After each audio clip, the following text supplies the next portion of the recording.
오늘은 섭리하시는 하나님이라는 말씀의 그 제목을 가지고 우리 함께 말씀을 나누겠습니다. 17, 18세기의 그 서구의 많은 사람들은요, 이제 기독교 문화가 일단 이 서구 사회에는 있었잖아요. 그래서 이 많은 사람들은 하나님을 믿기는 했는데 그 하나님이 세상을 창조하셨지만 다스리지는 않는다. 세상 가운데 개입하시는 분은 아니다. 그렇게 믿었습니다. 마치 시계공이 시계를 만들고 그리고 이제 태엽을 감아 놓으면은 그 다음부터는 뭐 시계가 알아서 가듯이 그렇게 하나님은 세상을 만들기만 하셨지 세상이 돌아가는 것에 대해서는 뭐 관심을 갖는 그런 분이 아니다. 그저 우주의 관람객에 불과하다. 뭐 그런 주장들이 이때는 있었습니다. 그걸 가리켜서 이신론이다 그렇게 말합니다. 그러나 성경의 하나님은 그런 하나님이 절대 아니죠. 주권자가 되셔가지고 세상을 다스리시고 역사 가운데 운행하시고 그리고 우리 인생의 자리 가운데 찾아오시는 분, 이게 바로 성경의 하나님이시죠. 그래서 우리는요 이 신앙의 이야기를 말할 때마다 이 섭리라는 이야기를 많이 하는 것 같습니다. 섭리가 무엇일까요? 이 섭리는 이제 한자로 말하면 한자가 참 잘 되어 있습니다. 한자로 보면은 쥘섭, 딱 쥐다 이런 것입니다. 쥘섭, 그리고 다스릴 리, 쥐고 다스린다 뭐 그런 것입니다. 하나님께서 세상을 특별히 당신의 자녀들을 그 인생을 하나님의 손에 쥐고 다스리신다. 그게 바로 이 섭리죠. 그런데 이 섭리의 뜻을 조금 더 명확하게 말하자면은 이렇게 말할 수 있습니다. 조엘 비키라는 그 신학자가요 이 섭리를 이렇게 정의해 줍니다. 섭리는 라틴어로 프로비텐티아인데 미리 보다를 뜻하는 어근 프로비데레에서 왔다. 미리 보기, 미리 보다 뭐 이런 의미가 있다라는 그런 이야기죠. 그 뜻은 단지 미리 내다보다라는 의미만 있는 게 아니라 자신의 목적을 이루기 위해서 필요한 모든 것을 안배한다라는 그런 의미라는 거예요. 이제 원래 이제 단어상 뜻은 미리 보다라는 그런 뜻이긴 하지만은 그저 단순히 성경에서 이 섭리를 말할 때는 그런 뜻만 있는 것이 아니라 하나님께서 당신의 목적을 이루시기 위해 필요한 모든 것을 안배하신다라는 그런 의미가 성경의 이 섭리 가운데는 담겨 있다, 이런 뜻입니다. 하나님이 당신의 뜻을 이루기 위해 당신의 주권을 사용하셔서 우리 눈에는 보이지 않지만은 모든 일들을 하나하나 안배하시고 하나하나 정렬하신다, 이런 거예요. 그리고 우리 눈에는 마치 우연처럼 보이는 그런 일들이라 하더라도 하나님이 그 모든 일들의 얼개를 맞추셔서 결국은 하나님의 뜻을 이루도록 하신다, 이런 뜻입니다. 그래서 하나님의 뜻도 하나님이 성취하시고 이 섭리를 통해 성취하시고 그 하나님의 뜻이 성취된 그 결과 우리에게는 무엇이 되죠? 그것이 복과 은혜가 되는 거죠. 그게 바로 이 하나님의 섭리입니다. 존 플라벨이라는 그 청교도 신학자는요 이 섭리의 신비라는 이 책을 쓰는데 이 책에서요 섭리에 대해서 이렇게 말합니다. 하나님은 우연적이고 겉보기에 무작위적인 것으로 보이는 일들을 사용하셔서 역사하신다. 우리 눈에 보기엔, 겉으로 보기에는 우연인 것 같아 보여요. 그냥 무작위로 주사위 던지는 것처럼 그냥 무작위로 내 인생 가운데 일어난 그런 일들 같아요. 그러나 사실은 그렇게 우리 눈에 보이지만은 실은 그 이면에 하나님이 그러한 일들을 쥐고 다스리셔서 역사하신다. 우리 삶의 자리에 찾아오신다. 뭐 그런 뜻입니다. 그러니까 여러분 엄밀히 말해서 우리 인생에 우연은 없는 것입니다. 특히 하나님을 믿는 우리 하나님의 자녀들 있죠. 하나님의 자녀들, 하나님의 백성들에게 우연이라는 것은 없는 거예요. 무작위적인 그런 것도 없습니다. 우리 인생 가운데는 무슨 주사위 던지기와 같은 그런 우연의 일들이 일어나지 않는다라는 거예요. 섭리는 우리 인생에서 우연을 차단합니다. 섭리는 성도들의 삶 속에 우연이 지배하지 못하게 한다. 여러분 이 사실을 기억하시기 바랍니다. 잊지 마시기 바랍니다. 섭리는 우연을 차단합니다. 섭리는 하나님의 백성들의 삶의 자리 가운데 우연이 절대로 지배하지 못하게 합니다. 모든 것이 다 하나님의 계획과 섭리 안에 있게 만든다는 거죠. 그리고 하나님의 계획과 섭리는 모든 일들이 결국에 하나님의 뜻을 성취하게 만들고 그 성취된 그 결과 우리에겐 은혜와 복이 되게 하신다는 겁니다. 우리가 그 믿음을 어느 상황에서도 여러분 절대로 잃지 말아야 합니다. 이게 참 중요합니다. 매우 강조합니다. 여러분, 그 믿음을 갖는 것, 섭리에 대한 믿음을 갖는 게 우리 신앙의 자리에서 참 매우 중요합니다. 존 플라벨이요, 성경에 이러한 예들을 우리에게 좀 상기시켜주고 있습니다. 우연이 아니다, 무작위가 아니다, 다 그 이면에서 하나님이 역사하시는 걸 하나님의 손길, 하나님의 섭리다라는 것을 성경에 이러한 예들 우리가 다 압니다. 열왕기하 5장에 보면은요, 이스라엘의 한 어린 소녀가 있는데요, 이 아람 군대에 붙잡혔어요. 그래가지고 군대 장관인 나하만의 그 이제 시중을 들게 되는 그런 이제 소녀가 나옵니다. 근데 이 소녀가 있잖아요, 나중에 이 나하만이 문둥병에 걸리게 되거든요.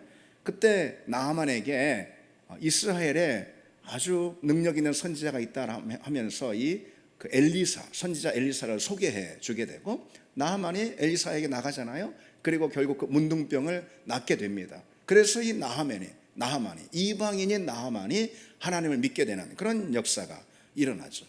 하나 더 보면은요, 요한복음 4장에 사마리아 여인이 나오잖아요. 이 여인은 동네에서 온갖 멸시를 당하고 또 왕따를 당한 그런 사람입니다. 그래서 아무도 없는 대낮에 그 뙤약볕에 사람들이 찾지 않는 그 시간에 우물가로 나왔다가 어떤 일이 일어나죠? 거기 앉아 계신 예수님을 만나게 되고 예수님으로부터 영원한 생수를 얻게 되는 그런 사건이 있었잖아요. 그게 다 우연처럼 보이는 그런 일 같지만은 그렇지 않다라는 거죠. 예를 들어서 아람 군대에 붙잡혀 나하만의 시중이 된 이 이스라엘의 어린 소녀를 한번 생각해 보십시오. 그에게 일어난 일이 그때 당시 약한 시민들에게 무작위로 일어나는 그런 어떤 불행한 일, 불운처럼 그런 느껴졌을 수 있을 것입니다. 내가 이 아람 군대에 잡혀서 아무것도 모르는 내가 말이지 정말 이 거친 삶을 살면서 이 나하만 장군의 시중일이나 들게 되었다, 그렇게 말이죠. 그러나 사실 그런 것이 아니죠. 그런 모든 과정들은 결국 하나님께서 하나님의 일을, 구원의 역사를 성취하시고자 하신 하나님의 방편으로 사용이 되었다는 거죠. 그래서 이 소녀는 하나님의 구원의 역사를 성취하는 귀한 도구가 됐던 거죠. 사마리아 여인 역시 마찬가지입니다. 그처럼 과부가 된 것, 그것도 남편을 5이나 계속해서 잃어버렸던 그 바람에 동네 사람들로 하여금 마치 우리식으로 표현하자면 남편을 잡아먹는 그런 못된 사람이다, 뭐 그러면서 말이죠. 그렇게 이 따돌림을 받고 사는 그것은 다 내가 박복해서 그런 거야, 복이 없어서 그런 거야, 이렇게 생각할 수 있지만은 그러나 그렇지 않다라는 거예요. 그녀의 이 불행은 그가 한낮에 우물가로 가도록 인도했던 것이고, 그래서 결국 예수님을 만나게 됐던 거죠. 물론 하나님께서 그런 불행을 우리에게 일부러 직접적으로 갖다 주시는 그런 분은 아닙니다. 그러나 그런 불행이라 하더라도, 그런 불운이라 하더라도, 우리가 우연처럼 무작위로 우리 가운데 닥쳐온 어떤 시련과 같이 느껴진다 하더라도 하나님은 그런 모든 것들을 통해서 당신의 선한 뜻을 이루시는 분이다. 그래서 오늘 우리가 읽은 말씀 있죠. 우리가 알거니와 하나님을 사랑하는 자 곧 그의 뜻대로 부르심을 입은 자들에게는 모든 것이 합력하여 선을 이루느니라. 이 모든 걸 하나님은 재료로 삼으셔서 그걸 섭리하시고, 그래서 하나님의 뜻을 결국 이루신다 이거죠. 따라서 우리는요, 눈에 보이는 대로 살면 안 된다.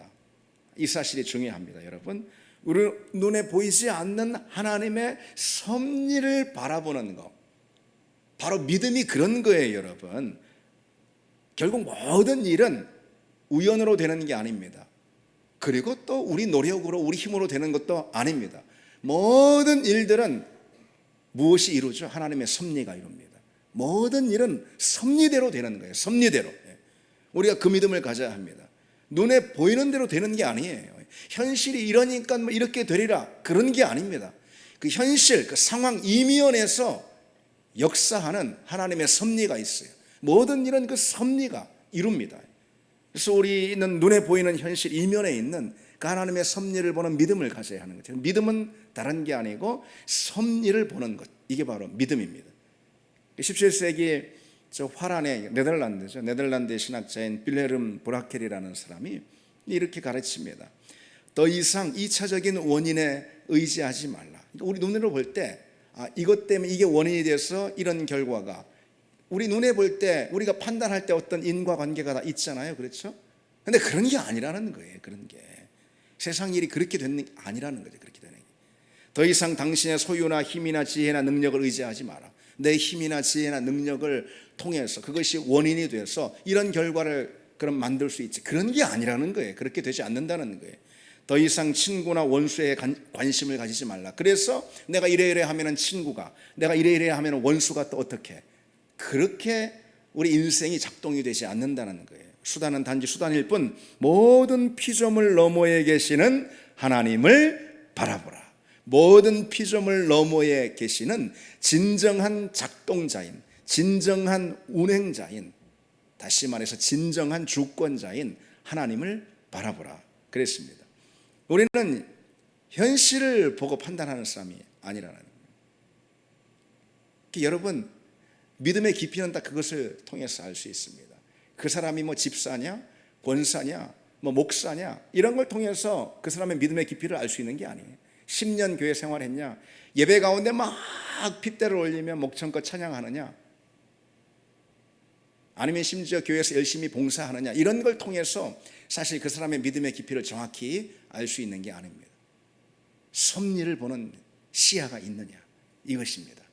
그냥 현실 인생 표면에서 일어나는 그런 일들을 가지고 자기 인생을 판단하는 것이 아니라, 현실을 판단하는 것이 아니라 그 이면에서 하나님이 어떤 손길로 역사하시는가, 그걸 바라보는 믿음, 그 믿음이 진짜 믿음이라는 거죠.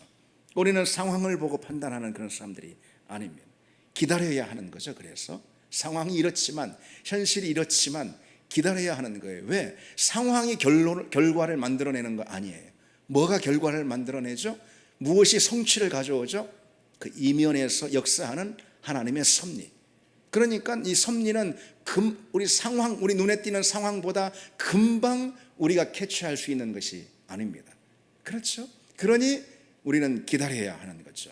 모든 현실과 상황 이면에 보이지 않게 일하시는 그 하나님의 섭리, 하나님의 그 손길이 우리 눈에 명확하게 들어올 때까지 우리는 아직 판단하지 말고 기다려야 하는 것입니다.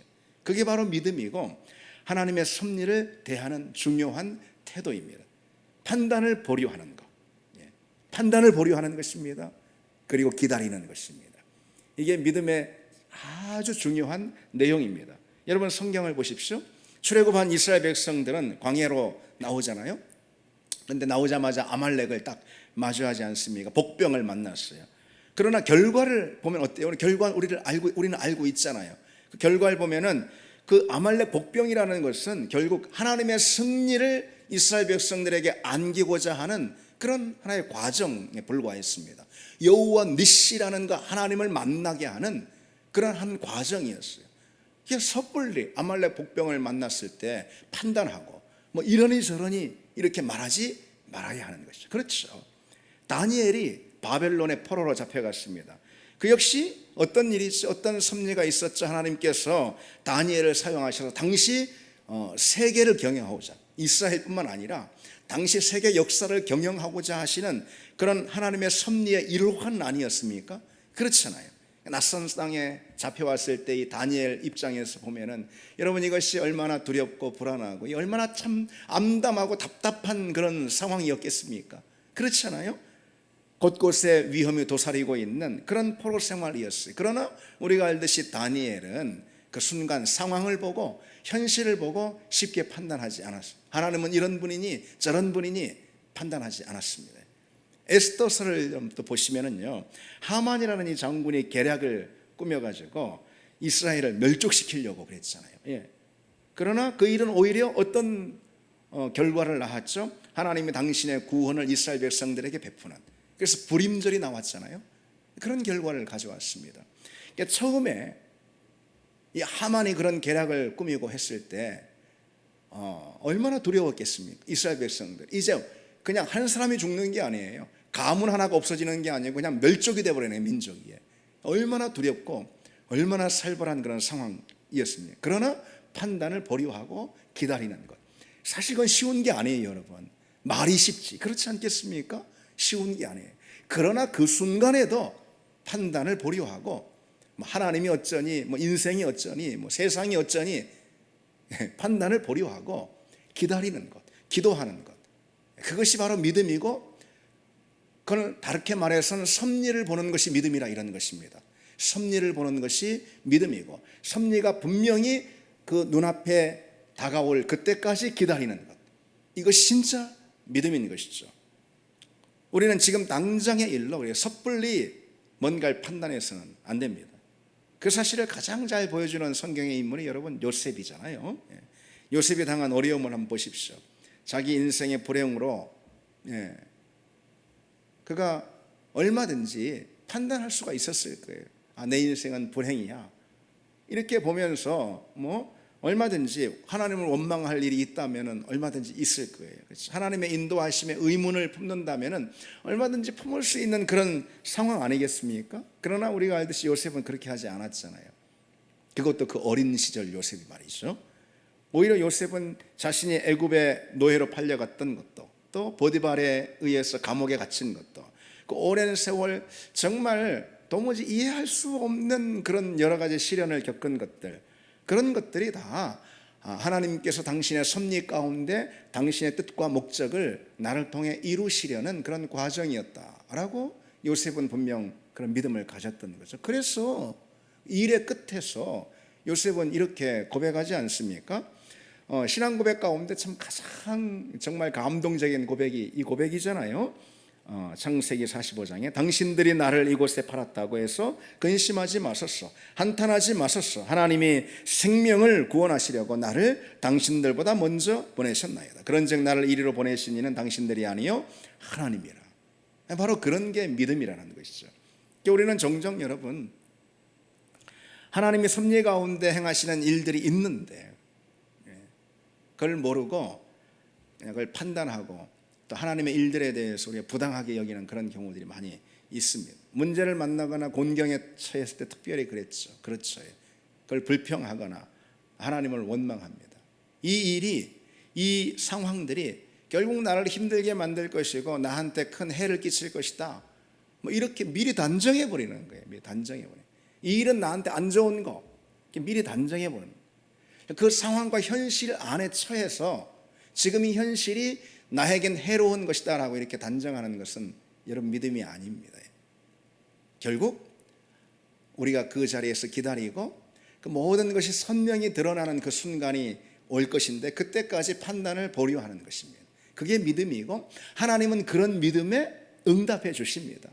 미리 섣불리 판단해서 원망해버리고 불평하고 하나님의 모든 일들을 부당하게 여기고 믿음을 내던져 버리면 하나님이 일하실 수가 없죠. 여러분, 하나님이 혼자 일하십니까? 하나님 우리 믿음에 반응하시는 분입니다. 하나님은 인격적인 분이에요. 우리 믿음은 하나님과 나와의 인격적인 그런 대면의 과정들, 만남의 과정들입니다. 우리 믿음이라는 것은 그렇습니다. 그래서 우리가 우리 현실이 어떻든 그 현실의 자리가 암담하든 어렵든 그 순간 참고 기다리는 그런 믿음을 우리가 하나님께 보일 때 그것이 섭리에 대한 응당한 마땅한 반응이고, 하나님은 그 반응 가운데 섭리로 역사하신다는 것입니다. 그래서 하나님의 뜻을 우리 믿음을 사용해 성취하시고, 하나님의 뜻이 성취되는 그때에 우리에게도 뭐가 있죠? 은혜가 있고 복이 있는 줄 믿습니다. 은혜가 있고 복이 있는 줄 믿습니다.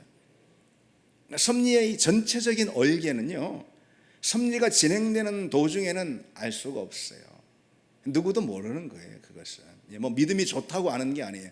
여러분, 믿음이 좋은 것은 섭리의 이 얼개가 진행이 되는 그 과정에서 미리 알아버리는 것, 미리 알고 하나님이 이렇게 일하시는구나 하고 알게 되는 것이 믿음이 아니라는 거예요, 여러분. 물론 그런 경우가 아주 드물게 있을 수 있죠. 근데 믿음은 뭐죠? 성경을 봐서 믿음은 뭐죠? 이 섭리의 전체적인 얼개는요, 누가 됐든 이 섭리가 진행되는 과정에서는 잘 몰라요. 믿음은 뭐예요? 몰라도 하나님을 신뢰하는 거예요. 그게 믿음인 거예요. 몰라도 섣불리 하나님 판단하지 않고 상황을 미리 단정하지 않고 기다리며 하나님을 바라보는 것입니다. 그게 믿음인 것입니다. 우리에게 하나님이 요구하시는 믿음은 바로 그런 거예요. 그런 거예요. 그리고 이 섭리의 진행 과정에서 하나님을 향한 신뢰를 하는 것입니다. 무한한 신뢰를 하는 거예요. 전적인 신뢰를 하는 것이죠. 특별히 어떤 신뢰입니까? 하나님의 주권은 탁월하다. 그리고 하나님의 지혜는 탁월하다. 무엇보다 나를 향한 하나님의 사랑은 탁월하다. 바로 그런 신뢰예요. 그래서 어떤 상황에 처하든 하나님은 나의 하나님이 되십니다라는 이 고백을 끝까지 포기하지 않는 것. 그리고 마침내 하나님이 나를 통해서 하나님의 섭리를 이루시는 그때에 마치 요셉처럼 말이죠. 이 모든 일들을 작정하시고 예비하신 다음에, 나는 몰랐지만 예비하신 다음에 바로 이러한 결과를 가져오시려고, 예를 들어 이 많은 사람들을 구원하시기 위해서 하나님이 나를 섭리의 도구로 사용하셨습니다. 이 고백을 마침내 하는 것입니다. 그게 바로 믿음인 거죠. 자, 여러분, 우리가 섭리하시는 하나님에 대해서 지금 말씀을 나누고 있는데요, 섭리에 대한 말씀을 나누면서 우리가 반드시 살펴봐야 될 한 가지 주제가 있습니다. 하나님의 섭리가요, 여러분, 가장 놀랍고 탁월하게 작용하는, 역사하는 그런 자리가 있어요. 다른 어떤 자리보다도 하나님의 섭리가 놀랍게 작용하는 그런 자리가 어디겠습니까, 여러분? 어디일까요? 바로 구원의 자리입니다. 한 사람을, 예정된 한 사람을 구원으로 이끄는 바로 그 구원의 자리, 그 구원의 자리에서 하나님의 이 섭리의 역사는 가장 탁월하게 역사합니다. 이 성경에서 루디아가 말이죠, 그 사실을 가장 잘 보여주는 그런 돋보이는 인물이다라고 말할 수가 있습니다. 사도행전 16장에 보면 이 루디아라는 인물이 나오잖아요. 빌립보에서요, 옷감 사업을 하는 그런 여성 사업가였어요. 루디아가 그처럼 이 빌립보에서 자신의 사업에 열중하고 있을 그때에, 하나님 알지 못하는 때예요. 그때에 역사의 한편에서는 루디아를 향한 하나님의 섭리, 곧 구원의 섭리가 시작되고 있었던 거죠. 그 즈음에 바울이 2차 선교 여행을 출발하게 됩니다. 이 바울은 시리아와 길리기아 지역을 지나서 험준하기로 유명한 그런 타우루스라는 산맥이 있습니다. 지금 이제 터키죠. 소아시아라고 성경에 기록이 되어 있고, 타우루스라는 산맥을 넘습니다. 그리고 그 너머 끝도 없이 펼쳐지는 지금의 이 터키 지역의 아나톨리아라는 아주 고원지대, 높은 고원지대를 또 지납니다. 그야말로 산을 넘고 들을 지나는 험난한 여정이에요. 그 끝에 어디에 이르게 되냐면은 갈라디아 지역까지 이제 오게 된 거예요. 그리고 바울은 계속해서 어디로 나아갈 그런 선교 계획을 가지고 있었냐면은 지금의 흑해 연안인 비두니아, 성경에 비두니아 지역으로 나가려고 했던 거예요. 그러나 무슨 이유에선지 성령께서 그를 막으시고요, 그를 지금 터키의 그 남서쪽에 있는 드로아라는 항구 도시로 그를 이끄셨습니다. 사실 제가 짧게 말씀드린 이 지역이 아주 긴 여행입니다. 수백 킬로에 달하는 그런 여행입니다. 어쨌든 그 드로아에서 하나님의 메시지가 뚜렷하게 담겨 있는 환상을 보게 되죠. 그렇죠? 그 환상 가운데 유럽의 마케도니아에 있는 어떤 한 사람이 등장해가지고 자기들한테 와서 자기들을 도우라, 다시 말해서 자기들에게 복음을 전해달라, 뭐 그런 환상을 봅니다. 그래서 성령의 목소리가 분명했고 바울이 그에 순종하지 않습니까? 그래서 바울은 드로아에서 배를 타고선 이틀에 걸쳐서 이 에게해를 넘어서 유럽으로 갑니다. 그리고 유럽의 첫 성인 이 빌립보에 당도하게 되는 거죠. 바로 복음이 유럽의 첫 번째 당도한 그런 역사적인 순간입니다. 그처럼 이 바울이 아시아의 안디옥을 떠나가지고 에게해를 건너서 이 유럽의 빌립보까지 이르는 그런 이제 이 어마어마한 여정입니다. 직선거리만 해도 1,100km가 넘는 직선거리만 해도요. 그러니 험난한 여정이에요. 이때 당시에 괴나리 보찜 메고 험난한 여정이었던 거예요. 빌립보에 있는 루디아가 역사의 무대 한편에서 하나님께서 어떤 일을 진행하고 계신지 전혀 모르고 있었잖아요. 루디아는. 그런 때에 하나님께서는 이 바울의 진로를 틀어서, 그리고 모든 장애를 뚫고 모든 경우의 수가 있는데도 불구하고 바울을 곧장 루디아에게 진행시키시고 또 빌립보에 당도하게 만든 거죠. 빌립보까지 여행도 바울 편에서 보자면 정말 우여곡절이 많은 거죠.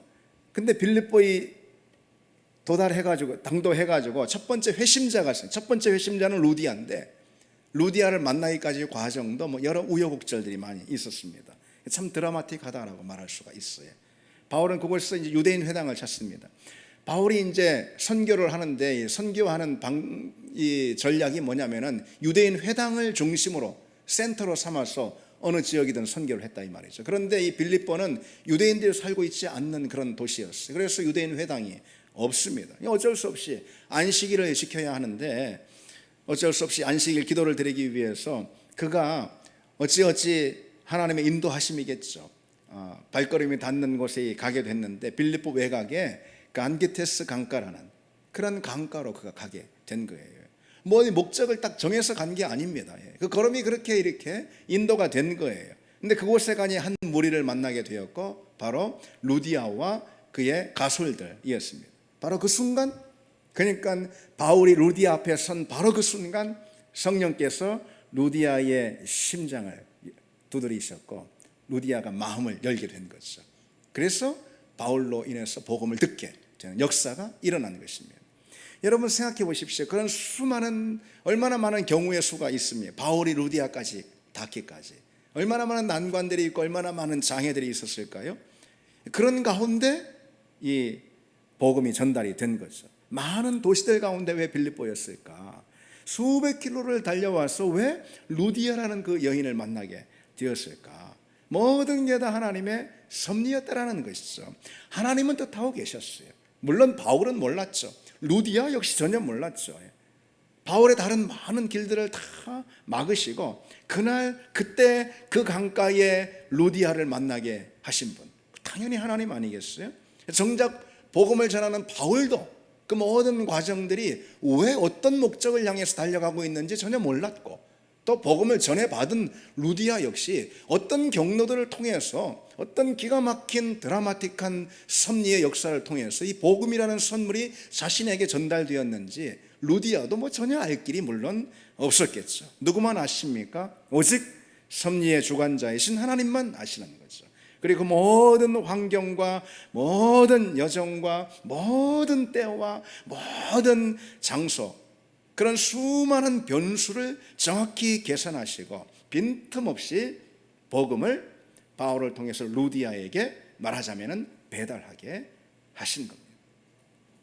한 사람에게 복음이 전달되는 이 과정, 아주 짧게 말씀을 드렸지만은 이것처럼 정확하고 놀라운 하나님의 섭리가 역사가 되는 그런 하나님의 일도 없다는 거예요.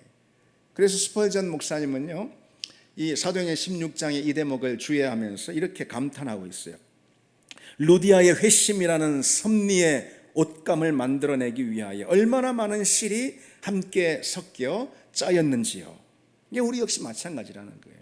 복음이 우리에게 전해지고 우리 마음이 예수 그리스도를 향해서 열리게 되고 우리가 이처럼 정말 하나님의 자녀, 구원받은 주님의 백성이 될 수 있었던 것은 여러분, 이 그냥 된 게 아니라는 것입니다.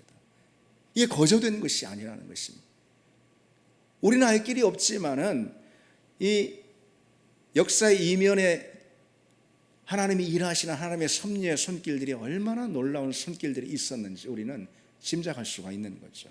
또 스펄전 목사가 또 이렇게 말합니다. 하나님께서는 하늘과 땅을 진동해서라도 선택된 영혼으로 하여금 예정된 순간을 놓치지 않게 한다 그랬어요. 그렇습니다. 하나님은 당신이 자기 백성으로 선택한 그 어떤 한 사람을 얻기 위해서라면은 그야말로 하늘과 땅을 진동해서라도 하나님이 작정한 그 영혼을 얻고야 마시는 그런 분이라는 거죠.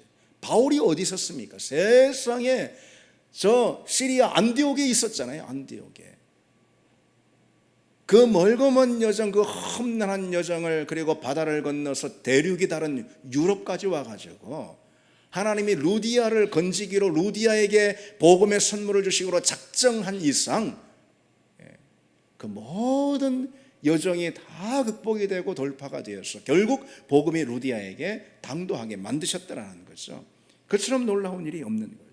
한치의 오차도 없이 그 모든 일들을 계획하시고 진행하시고 결국은 성취하시는 분 하나님입니다. 그 성취를 위해서 하나님은 놀랍고 특별한 하나님의 섭리의 역사들을 진행하신다는 거죠. 여러분, 우리가 어찌어찌 하다 보니까 예수 믿게 되었다, 그럴 수는 없다라는 것입니다. 우리가 그리스도인 된 거, 이건 얼마나 놀라운 하나님의 역사가 있는지 우리는 짐작해 봐야 합니다. 결코 다 알 수 없는 하나님의 섭리, 하나님의 역사가, 그리고 또 그 하나님의 섭리를 하나님이 이루시는 거죠. 하나님의 섭리는 하나님이 이루시잖아요. 그 섭리를 이루시고자 하는 하나님의 부단한 열심이 있다는 거죠. 하나님의 열정, 그것이 우리에게 복음을 가져오게 했고 우리 심령이 감동이 되어서 변화가 되고 우리가 강팍한 우리가, 세상 사람들 보십시오. 어찌 저런 사람들이 예수 믿을 수 있을까 생각되잖아요. 우리는 더 했으면 더 했죠. 우리는 그들과 다를 게 있습니까? 그런 우리의 심장이 어떻게 이렇게 녹아져서 어떻게 예수를 받아들이고 어떻게 구원의 선물을 우리가 누리게 되고 어떻게 우리가 영생을 소망하게 되었을까? 이걸 사람이 이루는 일이 아니죠. 하나님이 계획하시고 작정하신 일이죠. 여러분, 그래서 우리는요, 누구보다도 기적이 다른 데 있는 게 아니에요. 기적이 나한테 있는 것이고요, 기적이 우리 믿는 신앙의 동료들 가운데 있는 것입니다. 우리 믿는 신앙의 동료들이요, 조금 못나 보여도요, 그렇지 않습니다. 정말 그 사람을 하나님이 이 자리에 세우시기까지 하나님의 놀라운 섭리가 있었던 거예요. 하나님의 그치지 않는 사랑의 열심이 있었다는 거예요. 그래서 이 자리로 세우신 것입니다. 우리가 작정한 태신자들도 있습니다. 그들을 향한 하나님의 섭리가 이미 시작된 줄 믿습니다. 무엇을 통해서요? 우리를 도구 삼아서, 우리 블레싱데이라는 것을 방편으로 삼아서 하나님 반드시 우리가 품은 쉬운 5명의 태신자들 가운데 그와 같은 섭리의 역사를 이번 기회에 이루시려고 하는 그런 하나님의 사람들이 있음을 믿습니다. 그런 현실을 보고 저 사람이 어떻게 예수를 믿을까, 이 사람은 안 될 것 같다, 아직 어림도 없어, 여러분 그렇게 할 일이 아니라는 거예요. 하나님은 하십니다. 하나님의 섭리는 못할 것이 없습니다. 우리 교회도 여러분 한번 보십시오. 우리 교회가 없던 교회가 이렇게 세워졌잖아요. 아니 고작 10년 전에만 해도 제자들 교회에 제자도 없었잖아요. 그렇잖아요. 우리는 이렇게 모이는 사람들도 아니었잖아요. 우리는 서로 모르는 사람들이었잖아요. 우리가 어떻게 이렇게 모이게 되었고 제자들 교회가 어찌해서 이 자리까지 오게 되었는가? 우연입니까? 주사위 던지는 것처럼 무작위로 된 어떤 무슨 우연입니까? 아니죠. 하나님의 섭리의 역사인 줄 믿습니다. 섭리의 역사로 오늘 우리가 하나님의 교회, 제자들 교회 공동체 일원이 되어서 여기 이 자리에 모이게 된 거예요. 그렇다면 여러분 우리가 기대해야 되지 않겠습니까? 앞으로 지금까지 하나님의 섭리로 인도하신 그 주님께서 아직 그 섭리의 끝에 이른 건 아니잖아요. 하나님께서 섭리하실 때 처음 작정하신 그 작정, 그것이 성취된 게 분명 아니죠. 성취 다 됐으면 우리는 문 닫아야지. 그렇죠? 그래서 우리는 기대해야 됩니다, 여러분. 하나님이 앞으로 성취하실 하나님의 그 위대한 역사, 복음의 역사, 그 역사를 위해서 지금 이 자리까지 섭리하셔서 우리 교회를 이곳에 두신 것입니다. 그러니 우리는 기대해야 하는 것이죠. 하나님의 섭리를 통해서 이루실 그 하나님의 놀라운 성취가 무엇인지, 얼마나 놀라운 복음의 역사를 이 땅 가운데 펼치시고 또 우리 가운데 펼치실지 우리는 기대하는 그런 우리가 되기를 바랍니다. 우리 같이 찬양 드리겠습니다.